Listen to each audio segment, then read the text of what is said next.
Hello all. Today I'm going to do an after action report and brief discussion on the Siege of Tenochtitlan game from the Historical Game Company, and I'll also put a link to my earlier unboxing where I talk about the components and give a little bit of an overview of this. But this is a very interesting game.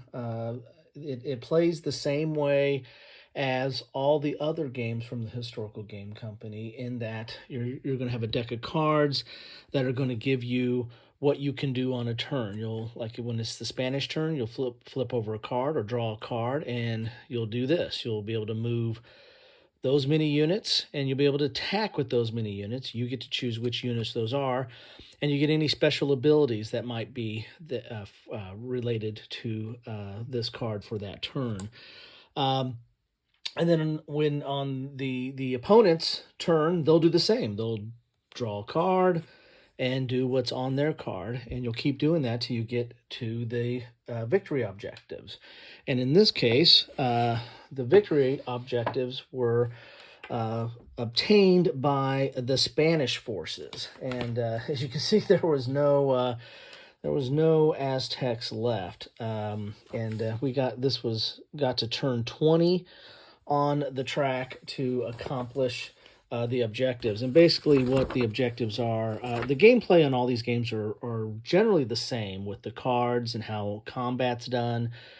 What is different, of course, is the values on the units, the map, and the objectives. And in this case, this has naval units, has canoes for the Aztecs and brigands for the for the Spanish.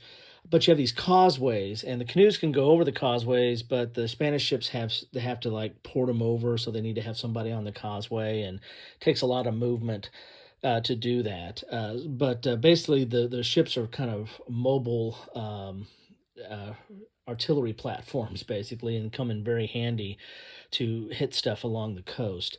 But each of these games has some special rules to it based on that situation. And the victory conditions for this one is controlling all these objective hexes and making sure there's no Aztecs, and in controlling at least one causeway. And when you control a causeway, you have one of your Spanish units in a village that connects to the causeway, and there's no Aztecs on the causeway. Since all the Aztecs were eliminated, we didn't have to worry about that for the Spanish. But here are the different objective hexes, and the way that the Spanish win is either they get to turn 24 without that not occurring, or they eliminate the Spanish forces down to 6 or less, which never really quite got there on that.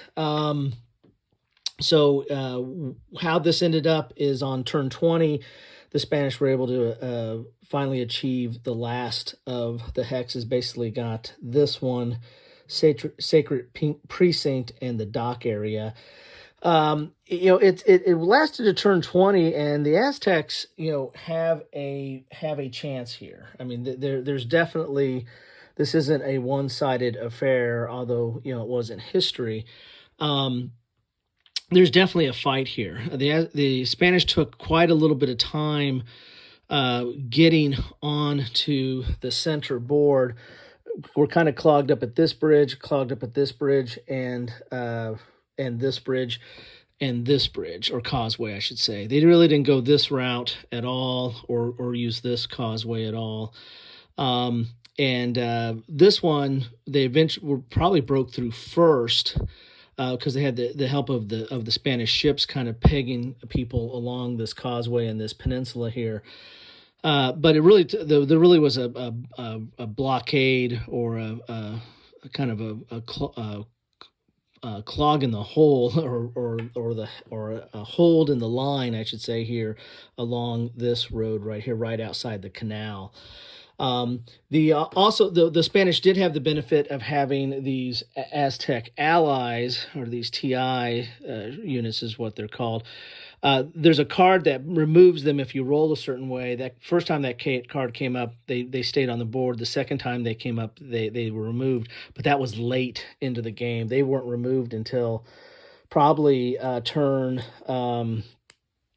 and probably might have been 14 or 15. So they stayed on the board for quite some time. So that really helped out the Spanish a lot to kind of whittle the Aztec forces down. But a very interesting game. I like how it plays out in giving you different options. Here are some of those. You see that little symbol there? That is the objective hexes. So there's one here. There's one here. Actually, the Aztec allies were occupying that, and then when they got removed, then had to move somebody over. The Spanish had to move somebody over to take that over. But these last two were the last. These two right here were the last two to take over. This one was very much fought over for quite a bit of time. And this one was the first one to. This one was the first one to go because it's really not even occupied, and this was the second, third, and then these last two. So that's how it plays out. As you said, it's the cards, and the combat is relatively simple. You know, you're going to look at that first number, that 2 there is the attack. You're going to roll a dice. So say we got a 5. 5 plus 2 is 7. So you'll compare that to the defender. In this case, it's 7 to 5. 5 is the defense number. And then that would eliminate that unit. If you're 2 or more, you're going to eliminate it. If it's equal or 1, then this unit's going to be disordered and has to retreat. And then when it gets disordered, it's just has its defense on it. So that's, and in that little number in the superscript right there in the circle, that's the range, and that's pretty much combat. There are modifiers that come from the cards. There are modifiers that come from some of the terrain or the defensive positions, and there's modifiers if you group units together in a combined attack. But relatively simple, relatively straightforward, and gives you a good taste of. It's not a full meal, but it gives you a good taste of this conflict. So anyway, that's what I have for you today. Love to know your thoughts on this game, on this conflict, or on any of the historical game company games. Been covering quite a bit of them. So anyway, thanks all for stopping by. Take care.